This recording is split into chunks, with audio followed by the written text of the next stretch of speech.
when we demystify sex, when we take it off that pedestal and bring it into real life, into the real world, then we can expect realistic things from it, just like we expect realistic things from anything else.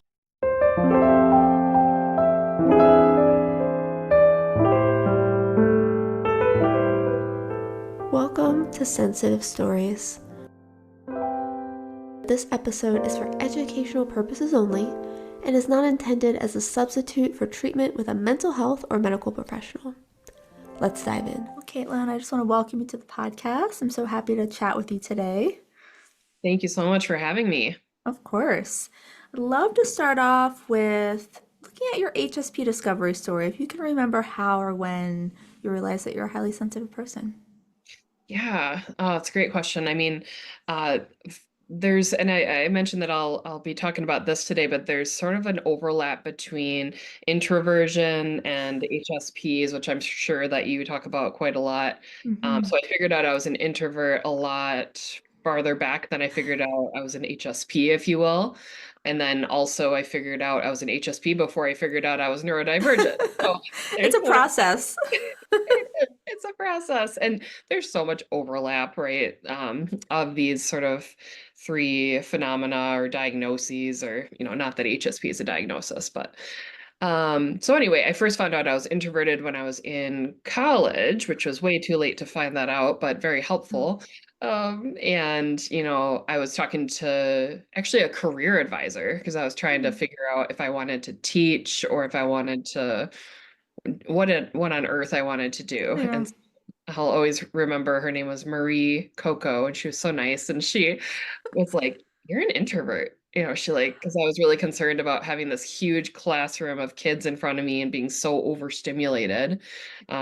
If I met with her today, maybe she'd be like, maybe you're neurodivergent. But back in the day in the 2010s, when I was, no, I guess this is the 2000s. Oh my God. When I was meeting with her, then that was sort of the language. So I figured out that I was very easily overstimulated. I really needed a lot of downtime to recharge. And I probably really preferred having one-on-one conversations rather than a huge group. That being said, I Mhm. do like teaching, but I like to have it in controlled environments where I know what to expect a little bit and I know that I can say no questions until this time, like Yeah, I'm the same. It's like having a little bit more predictability instead of the chaos of a big classroom. yes, yes, exactly. Very glad I didn't go into teaching little kids, so. And then And I HSP, I learned more about actually a few years ago. My wife brought it up and she's like, this is actually a thing. And I was like, oh, that also fits really well. So, yeah. Yeah, I had the same kind of unfolding where I was like, oh, I'm introverted. I was really learning about that in grad school, and I was like, wait, I'm highly sensitive. It's like, oh, there's another layer. And then there's Yeah. other layers that have unfolded too. Yeah. Yeah. And we have so many, like, I like to call them sometimes my special needs, and that's okay. Like, it's okay that we have special needs. It's okay that we need a little bit of tender loving care and just like being able to say no to things and being able to plan meticulously. And I'm definitely not just like a spur of the moment gal usually. Yeah, me either. I need a good plan, some heads up. Yeah. Yeah. So you decide, I don't want to be a teacher. I'm going to go down the therapist route. But then Hmm. at some point and I don't know how this overlaps, you become a certified sex therapist. So I'm Yeah. wondering what leads you to that work.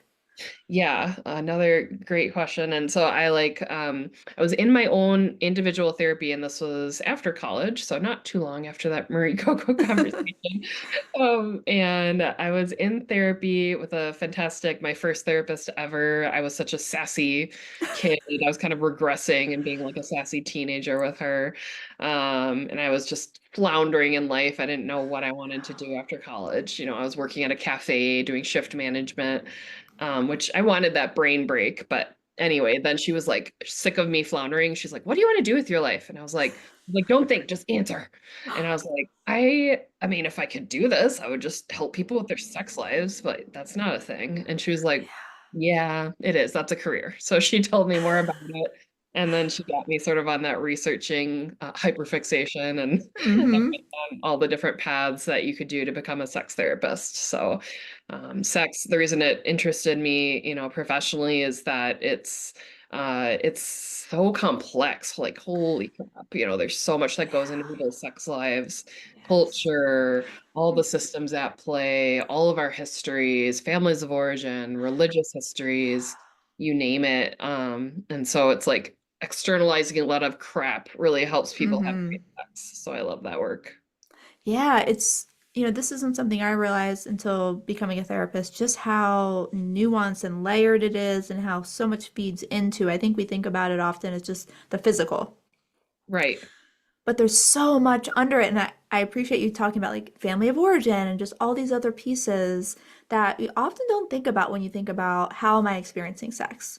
Um, Yeah. so your love of that comes before becoming a therapist. Yeah. Well, Yeah, okay, I exactly. love that. Yeah. Most people like because they're like, "Oh, I'm a therapist and now I want to do sex therapy," but Right. I want to be a sex therapist. I guess I have to be a therapist first. So, yeah. But I love that, that's kind of similar to me is my love of sensitivity. That kind of coincided with my becoming a therapist. Or not, it didn't come right before, but I grew as a therapist as I'm growing into this specialty. And I just love that you knew that from the start. Like, Yeah. this is my passion. This is what I want to do. Yeah. Yeah. It really Yeah. helped clarify things. I was sick of being lost in life, and then I had that real direction to go. So, Yeah. Yeah. It's just beautiful. So thinking about if we intersect sensitivity and sex. hmm And, as HSPs, we barely have enough time as it is. We're, more kind of mentally, emotionally impacted by life.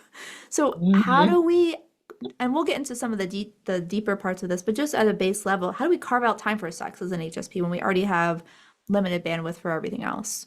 Yeah, great question. Oh my gosh. And it's complex, but basically we have to make sure that we're able to access a few specific like parts of being a human so that we can Mm. access our sexuality. So it's like being able to relax, which is it's easier said than done sometimes. Sometimes it feels like the privilege to relax, having the time for sure to relax, having the um just the schedule, like scheduling it out, Oh, which is part of what you really helped me and a ton of people is like figuring out your schedule so that you can um like have time to relax and just be able to be a human in this mhm. very like internalized capitalistic culture where always Yep. go, go, go, go, go. It's really Yes. bonkers like how bad it is. And Yeah. I did study abroad for a year in college, and this makes me sound so like privileged and bougie, but in France, and it was fantastic. I just loved it so much. And they are way better than we are, even though they're still a Western culture, they're way better at relaxing than we are. Like they're better at being existential and taking it slow. They'll drink this tiny little espresso on a cafe terrace for like hours. Possibly still be working on that. We could learn a lot from the French, right? We can, yes. And I came back from studying abroad and I was just like hit with this abrupt sort of like reverse culture shock where I was like, I can't keep up here anymore. And of course I did. Like I got back into my groove. I am American. And now I'm go, go, go again a lot of the time. But it was just this really stark contrast. So Yeah. what was the original question? Oh yeah, how to carve out time and space for sex. Tangents are part of life, right? Uh, Yes. So we so love as HSPs. exactly, exactly.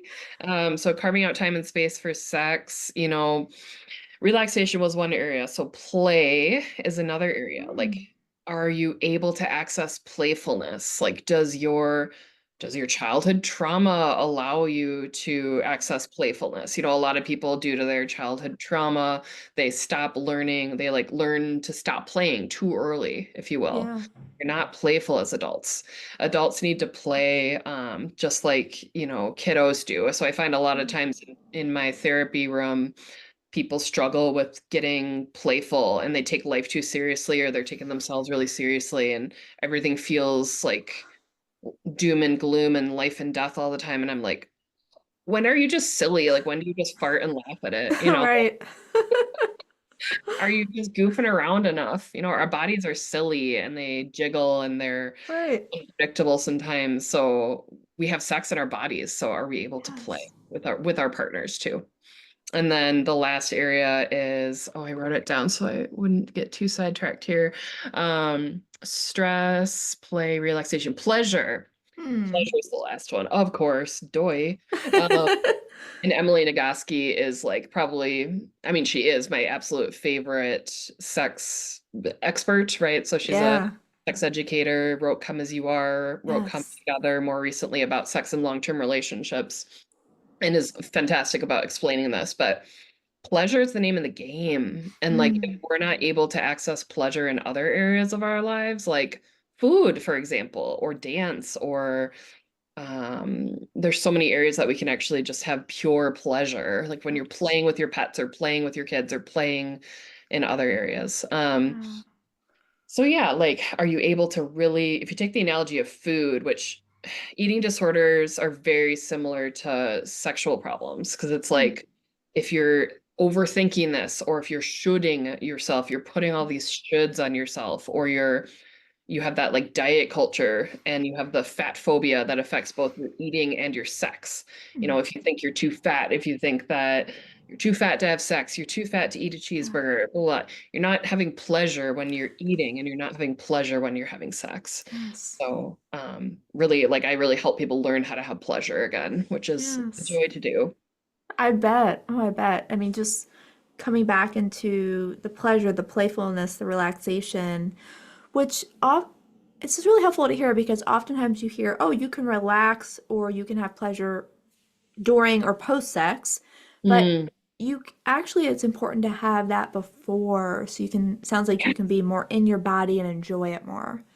Oh, yes, yes. And the way Emily Yes. Nagoski put it was like her book has you draw a house. And it's like a house that represents basically like how to access your sex room. So you have like a sex Yeah. room in your house, and it's like what rooms are next to it. It's usually not caretaking. It's not caring for your mother-in-law who lives with you. It's not caring for your infant. It's not caring for yourself when you're super in pain or sick. Like that's usually Yeah. not the room that you have to walk through to get to the sex room. Uh, Right. when I did her workshop, I was in St. Louis at the ASEC conference, and so we were all doing it live with her there. And I was like, I had just had a baby, so it was like care, care, care, care, care. My house was Yes. all care. Yes. Not the pathway to sex.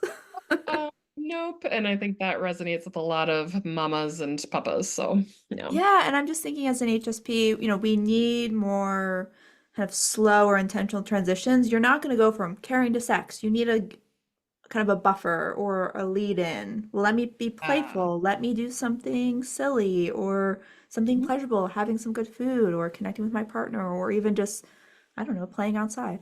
Um, uh, what a good reminder that maybe there's something we need before. maybe it's a bath. Yeah, or a bath. Yeah. Yeah. Are there any other examples of how playfulness, pleasure, relaxation might show up before Mhm. sex? Yeah, I think really like having if you work, if people have a job that they need to quit before they can not quit your job. I'm not saying everybody needs to quit their job, but if you need to like say goodbye to your job for the day so that you can Yes. actually be present with Yeah. your family and with your partner and with yourself. Oh man, are we bad at being mindful in this culture? Right? And these phones don't help. They're so like so much dopamine coming at us all the time from the Yes. scrolling, and so much like fear and doom scrolling can happen as well. So Hmm. uh, are you able to like shut down after work and make a real transition into your home life? So I think if people like had a box in their house where they could put these phones Yes. and lock them up for a couple hours a night, I bet there'd be like a correlation there between having more sex too. Yeah, right? It kind of opens things up more. You might actually explore your environment or connect with your partner more.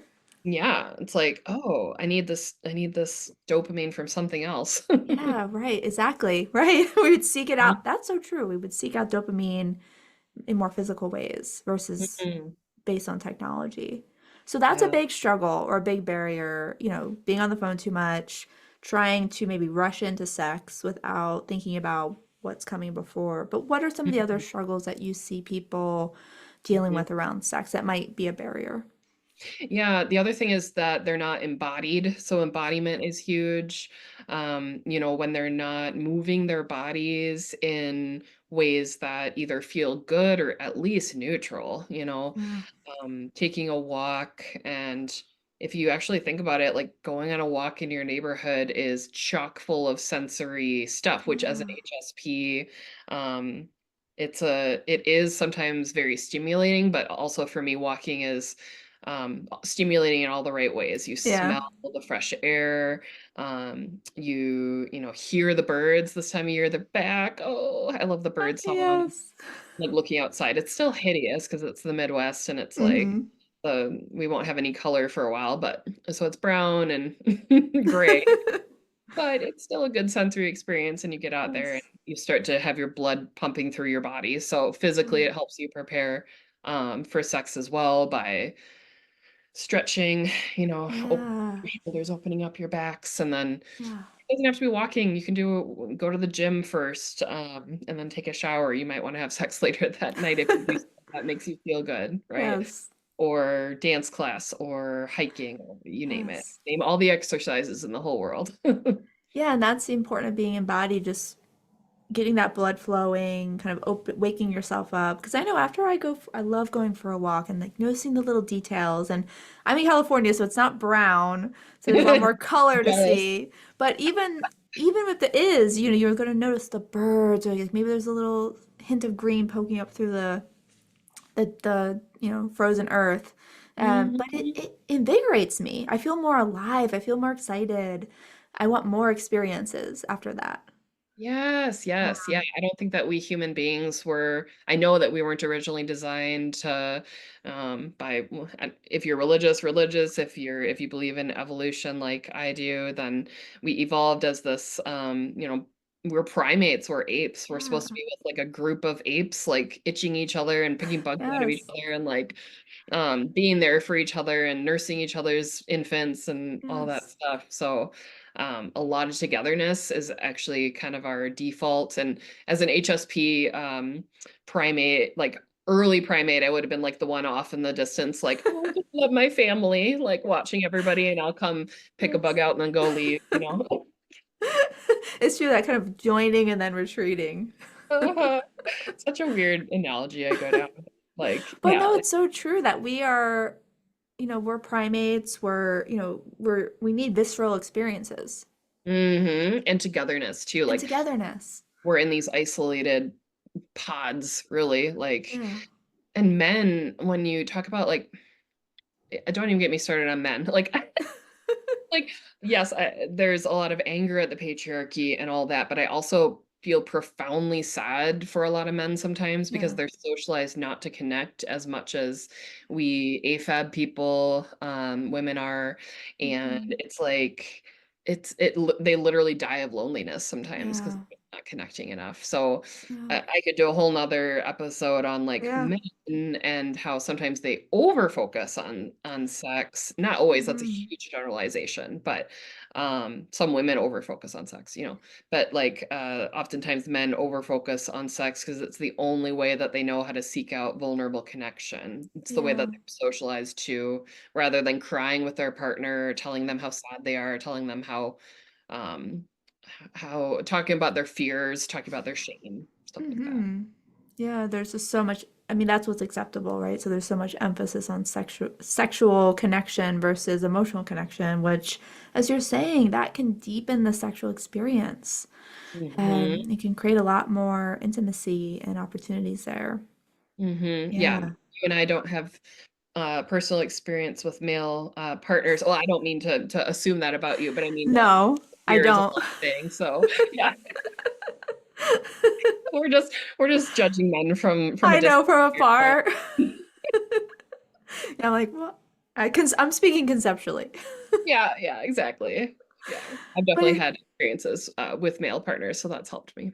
yeah, I imagine that it helps you give you that perspective. Hmm. Um, So just speaking about the sexual experience, for I hear from a lot of the HSPs that I work with that sex can be overstimulating. It's can be too much, Mm-hmm. whether that's physically, because there's a lot of, it's very sensory, or Mm-hmm. emotionally, like the emotions just really flood in during or after sex. How do Mm-hmm. we work with that? Yeah, yeah, that's a really great question. Um, it really like it depends. So if you take the example of somebody with a tendency to be overstimulated, during sex, they might Mm-hmm. avoid it for that reason. I talk with a lot of people who actually have like truly have OCD.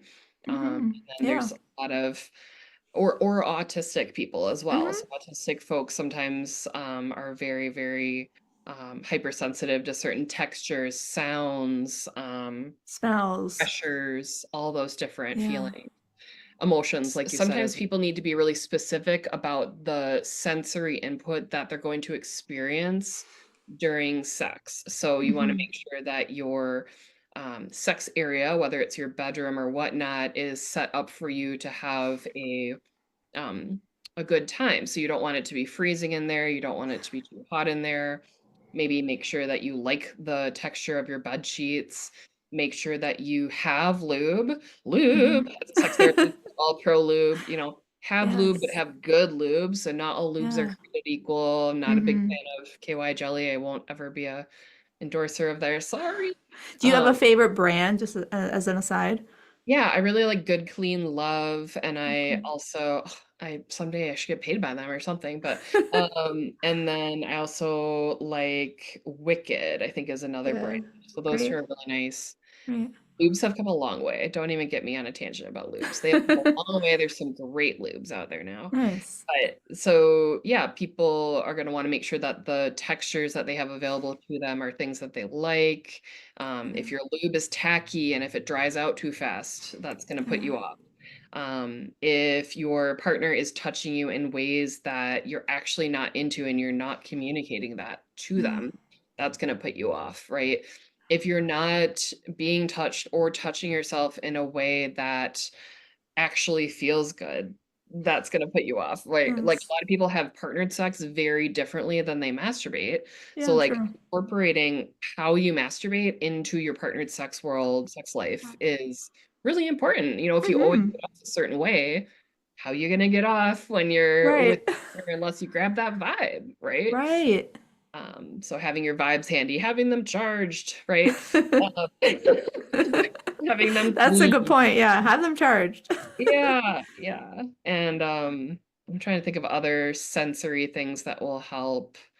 Hmm. Yeah, basically just like when you improve the quality of your sex, Yeah. the frequency might increase. It might also come like a little bit, I won't say naturally, but you might be a lot more willing to have sex if it's Yep. sex worth having.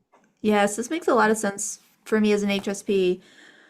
And there's a lot of things we can apply to like sleep setup, like make sure the room you're in or the area you're in is sensory friendly because otherwise that's taking a lot of your energy that you could then use to communicate, Yes. to think about what's you're enjoying, all the other Yeah. pieces. And also the more you have quality sex, then your brain has that association. Like, ooh, this is positive. I want more of this versus, ooh, last time I was very uncomfortable or overstimulated and I want to avoid that at all costs. So that's so Yes. powerful for an HSP. Oh, totally. Yeah. And taking out the linear model completely, we talk a lot as sex therapists about this. The linear model of sex is kind of what they teach you about straight people sex in movies and stuff, where it's like, sex means penis vaginal intercourse. It always means Right. that. It always means that you're going to have an orgasm. It always means that you're going to have an Yes. erection. That's a lot of pressure on everybody. So I always say, Yes. take the pressure off, right? It's like nobody has to have an erection to have sex. Nobody has to have an orgasm to have had sex. Nobody has to Yes. have penetration to have had sex. So Yes. I don't have, whiteboard here, but whenever I'm explaining this to clients, I have a whiteboard and we do the linear model and I cross it out and I say, never have sex like this again. And then Mm. we do a circle. It's called the circular model of sex by Michelle, I think, Besson. I like to call it the lazy Susan of fun and pleasure. I've rebranded. Oh, And lazy Susan of fun and pleasure. Love it. if you like spin a lazy Susan, you can get off of it what you want, right? So if you sit Yes. down to dinner and you want the vegetable dish and the starch, but you don't want the meat, you've still eaten dinner with your family. Right. So similarly with sex, you can take off of this lazy Susan of fun and pleasure what you want that time, right? Yeah. Maybe most of the time you like the meat, but you don't feel like it tonight. Okay, don't have Yeah. it tonight. So, and then you can have sex on that circular model for 5 minutes. You can have sex in that circular model for 2 hours because circles are infinite. So Mm-hmm. if you're ever at any point saying, I'm done, like this isn't working for Yeah. me, and I want to go have a ham and cheese sandwich, like go do it. There's Yeah. no harm, no foul. So I think a lot of people just inflate their expectations of sex and their definitions of sex, and they think it's on this pedestal and you got to get there, otherwise you failed. It's a performance, and all Yes. that is total like garbage. It's not about Yes. pleasure, it's not about play. Certainly not Mm-hmm. Yes, I love that permission that sex gets to be whatever you want it to be. It can go in whatever order you want it to. You can have whatever outcome you want it to. You can do it as long or as little as you want to. You don't have to fit that mold, which is what we're trying to flex. always learn as sensitive or neurodivergent people. Like we can break out of the mold. Yes, Yeah. yes, exactly. I find that Yeah. that linear versus circular model is the Hmm. number one most effective intervention to help my clients have great sex. Like, always Right. help. So, Right, because I think of, as sensitive people, we're very conscientious, we're very perfectionistic. We think, we should only do things a certain way. And what models do we have? We have movies, right? Or, these which are impossible ideals. Like, no, let's break that yes, down. yes, Yeah, I yeah. love that. Because that's a And then big barrier. exactly. Yeah, exactly. And what representations do queer people have of sex in Ugh. in films? It's terrible if it's there at all. Exactly. And so we oftentimes kind of model our sex lives off of straight people as well. And it's like, wait, why are we doing this? Exactly. Right, because it's so limiting. I mean, Very. being queer, there's lots of options for sex, which is exciting and fun. Yes. But if you're putting yourself in that box, whether it be a neurotypical box or a heterosexual box, you lose so many options. I think Yeah. that's what you're doing for me today, Caitlin, is just really expanding the idea of what sex can be, and not just the sex itself, but what happens around. Good. Good. That's what Yeah, I need to do. that's So lovely. whenever I see a straight couple too, I say to them, or not always, but when the vibe is right, pun intended, I say, I say to them, I'm gonna help you have sex more like lesbians. Like they actually have studied that like lesbian sex is more fulfilling. It's lesbians like have better sex. Yeah, it's true. We're There's not research so proved. linear. Yeah, we're not so linear in our thinking, and we don't like focus on this one sexual organ, the penis. Like, what's the Exactly. penis doing? Right, right. There's more, it's more expansive Oh, yes, and get yes, more creative. yes, yes. I always say the straights are not okay. Hmm. They're not. It's true. I often feel sorry for them. Oh, I know. I Sorry, straight know. people. I Sorry, straight know. listeners. Uh, so that brings me to my next question, which is okay, we're talking about how sex can be expansive and playful and fun and connected, but what if it's boring Hmm. or you feel disconnected from your partner? It can Hmm. really be hard to sit with as an HSP because we don't like boring and we don't like, shallow or we don't like disconnected. So what do we do if sex is Yeah. feeling that way? Yeah, really great questions. I'll add pain to that list too. Pain, So, thank you. Yes. yeah, what if sex is painful and not in a fun, kinky way where you're Yeah. enjoying the pain, right? That's like wanted, Right. that's consented pain, but this is unwanted pain. So if you're Mhm. having pain with your pelvic floor, pain, vaginal pain, pain with intercourse, pain on your vulva, all of that, then we'll talk a little bit about that, and then we'll talk about Mhm. if sex is boring or disconnecting. Yeah. So I'll start with boring or disconnected because it's like simpler if you don't have pain. Then Hmm.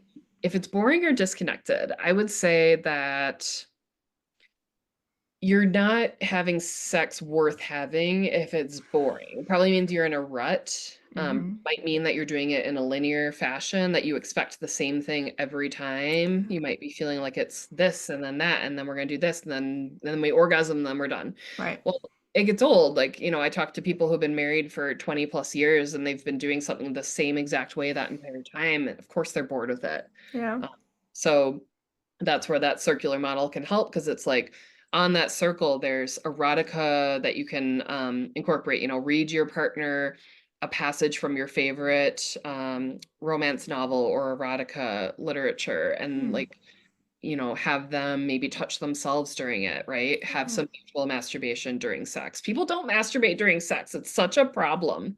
You got to Yes. masturbate during sex, right? Like sometimes, Okay. It's because you're the only one with that direct connection from your brain, which is your most sexual organ, to your hand, to your genitals. And right. no one else has that moment to moment, millimeter by millimeter, like feedback instantaneously. Uh, Right. you can communicate to your partner, and you should communicate to your partner, like, oh, a little up, a little down, a little left, Yes. a little right, a little harder, a little softer, grab this vibe. I need more lube. Yes, that's Mm-hmm. all great to communicate, but also show them what you Yeah. off, show them how you touch yourself. Yeah. So anyway, that's, if sex is boring or disconnecting, it's maybe what you're doing, how you're doing it. It's not sex worth having. It's not you necessarily. I think a lot of times people think I'm the problem, but it Yeah. could be something's not working and you can maybe expand what you're doing, include more. Yeah. I love People are that. not broken. Everybody, not everybody, but a lot of people feel broken. Yeah.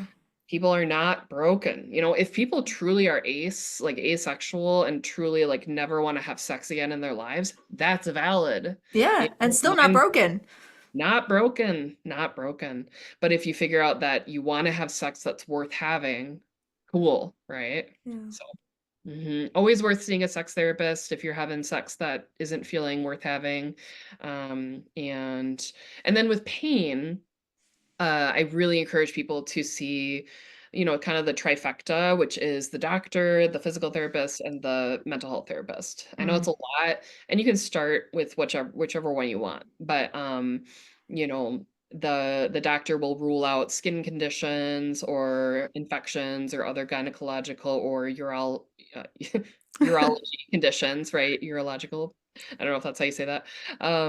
Conditions, just to make sure that everything's fine physically. They can also check your hormones and make sure that your cardiovascular health is in check and all that. Mm. Mm-hmm. And then once you have the go ahead, from the doc, Yeah.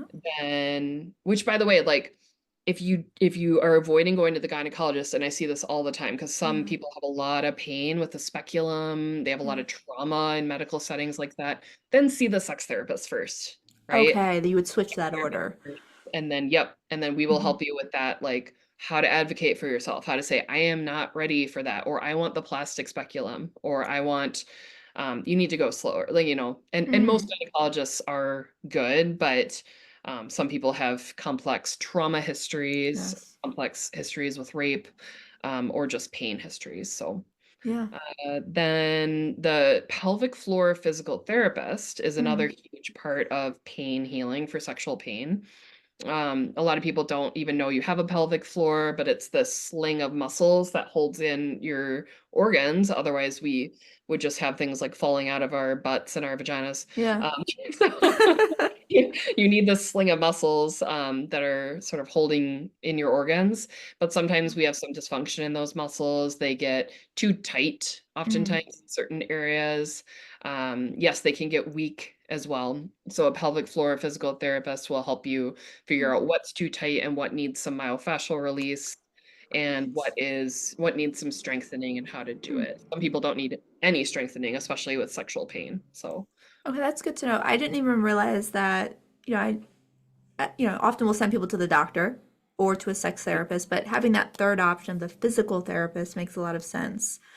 yeah, Like you're really teaching me a lot today.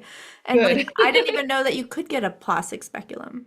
Yeah, I know that it's this like medieval like metal speculum they bring out. Right. It's Yes. It's so so scary. medieval. It's crazy to me that they use that, I know. But even just having a different material, it's like, oh, it softens it. Yeah. Yeah, they're Yes. smaller. It's not one size fits all. They're smaller speculums, so, Right. mm, Okay, this is good to know. mhm. Um, so there are ways to find relief if you're uncomfortable or bored or disconnected. There are things to do. You don't have to feel stuck there. Right, right. Look at what you're doing and see if you want to incorporate something different, something new. There's Mm-hmm. great porn out there that's made by queer people, for queer people, by women, for women. Not all porn is created equal. I hate mainstream porn just like your next person because some Yeah. of it's very like ableist, Yes. racist, misogynist, punishing of women.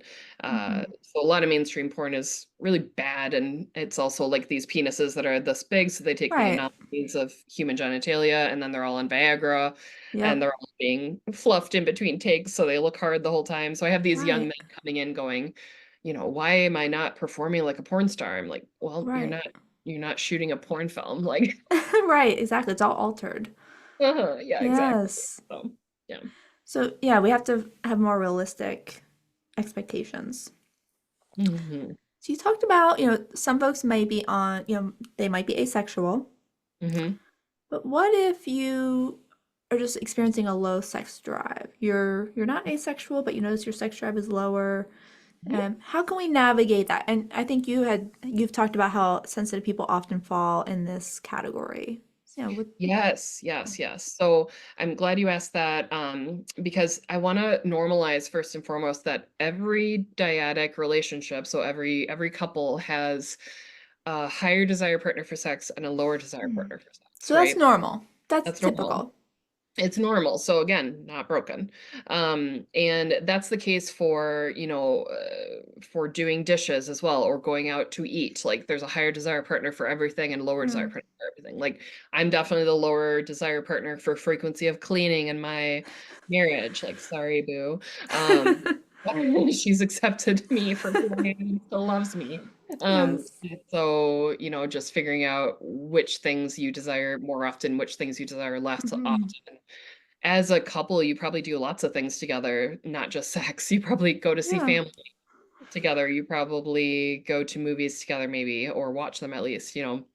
So there's all kinds of areas. And when we demystify sex, when we take it off that pedestal and bring it into real life, into the real world, then we can expect realistic things from it, just like we expect realistic things from anything else. So back to the point, if you are the lower desire partner for sex, oftentimes it's those things that I mentioned early on, like making sure that you're not stressed to the max. Like, let's say you are in a straight relationship. Let's say you're if it's a cis het relationship, let's say you're the wife, the woman. Make sure that your partner is carrying his weight. Make sure that he's doing as much of the housework as you're doing. If he's home just as much as you are, and even if he's not, like if you're a stay-at-home mom, your job never ends. So Yeah. oftentimes people are just completely exhausted and they have zero capacity left for anything pleasurable at the end of the Hmm. night aside from being comatose. Like, Yeah. um, so that's one thing. And the other thing is like making sure that it's often easier to like lift up on the brakes than it is to apply more gas, meaning what are your brakes? This is the dual control model of sex. What are your sexual brakes? What's hitting them? Is it fear of pregnancy? Is it fear of Hmm. STIs? Is it pain? Is it your sexual trauma triggers and you need to see a sex therapist? Yeah. Is it that it's not sex worth having? Like what's hitting your brakes. So easing up on those brakes will allow you to be willing to have sex. And by the way, Mm. willingness is much more important than libido. Mm. Hmm. So that's the receptive model of desire, where I didn't know I was going to go over like every concept of sex therapy, It's great. but You're hitting all the bases. the receptive model of desire is like first you're willing, and then you go and touch yourself, and then you are like into it, and then you're aroused, and then you feel desire. So that's Mm. just as normal as it is to feel spontaneously like horny or wanting to have sex. In fact, Okay.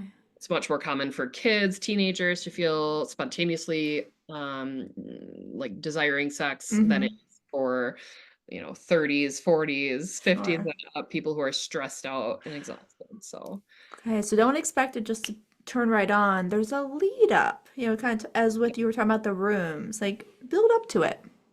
Yeah, yeah. And then Hmm. also you can plan ahead. My favorite thing is the pencil it in intervention. So that's not a write it in blood and, write it in ink. It's write it in pencil.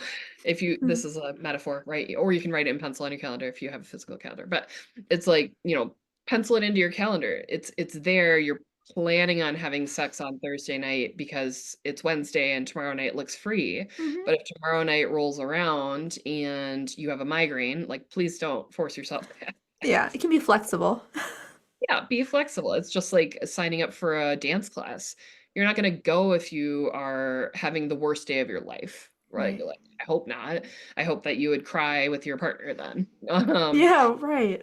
you're not going to go if you're at each other's throats and, not getting along in any dimension. Then I hope you go to couples therapy, right? Yes. So, yeah, it's like planning ahead softly for a future Mhm. sexual encounter, but not feeling like you have to do it Yeah. when it rolls around. And if you find that you plan ahead and it's not happening, it's not happening, it's not happening, then it might be that there's too much on your brakes, or it might be that it's not sex worth having. Mm-hmm. That's a good way to kind of just check yourself. Like, are there barriers or is something else going on? And I appreciate that putting it on the counter because in some ways it's like, oh, is that cliche? But it's like, no, you're prioritizing it. Yes, yes, Yeah. yes. Yeah. And it's not the like, I don't want your partner to think the higher desire partner, I don't they shouldn't and they won't expect it to absolutely happen. That's not a Right. consent. That's a lack of consent, right? Yes. Um, so if your partner feels entitled to sex with you, that's the patriarchy. It's usually men. Mm-hmm. Some Yeah. women do though. I mean, like I've seen women feel entitled to sex with their partner, but it's like just because you are with somebody, it doesn't mean you own them. It doesn't mean that's your Right. body. So Absolutely. you are not entitled to have sex at It's any a time. joint decision. Joint decision. Yeah, Yes. yeah. Mm-hmm. So Okay. So looking at breaks, looking at bringing in more playfulness, relaxation, pleasure, mhm, and reminding yourself that you're not broken. And if there is something getting in the way, reach out for support. yes. Yeah. Caitlin, you've already shared so much, but just before we go, I'd love to hear if there's any final message that you want to share with HSPs. What would it Mhm. be? Oh man, I think my final message would be I love all of my fellow HSPs. I think that the world needs us. The world needs people who are um, overwhelmed by overwhelming things to like sit down and think about them. I think we sometimes change the world and we sometimes feel too much of the weight of the world on our shoulders. So, if you have sex worth having, that could be a vacation Mm, from real life for a little while. It can be a place where you just enjoy, right? So if you yeah. take all of the cultural crap and the trauma and all that, if you're able to externalize a lot of that stuff from you through some good work, then hopefully your sex life will improve and it can be a little break from all of the hard work that we do as HSPs. Yeah, I love that. It's like sex is self-care. Yes. Yes, Yeah. yes, yes. Yeah, it really is. Mhm. Well, I just really appreciate everything that you shared today. And if there's folks that want to reach out for you, I'll share your website, your social media in the show notes. You Mhm. offer individual couples therapy in Wisconsin, or folks can reach out to you from anywhere if they are interested in coaching. Yeah. I'm also curious, I think you have some workshops coming up. If you could share a little Mhm. bit about that as well. Yeah, yeah. In May, I'm teaching therapists how to talk to their clients about sex and actually how to help with desire discrepancy for sex specifically. So, same as the topics today. And we'll be talking about embodiment, mindfulness, basically all this stuff, just more in depth. So, if you're a therapist, feel free to come. And then workshops for other folks, I don't have organized quite yet, but there's a lot of ideas percolating and I really want to help parents learn how to talk to their kids about sex. So I'm going to set Yeah, up one of those workshops someday. So, great.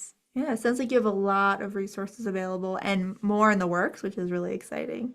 mhm. Wonderful. Well, Caitlin, thank you so much for today. Thank you so much for having me. Really, Of really, it was course. fun. It was Mhm. really fun.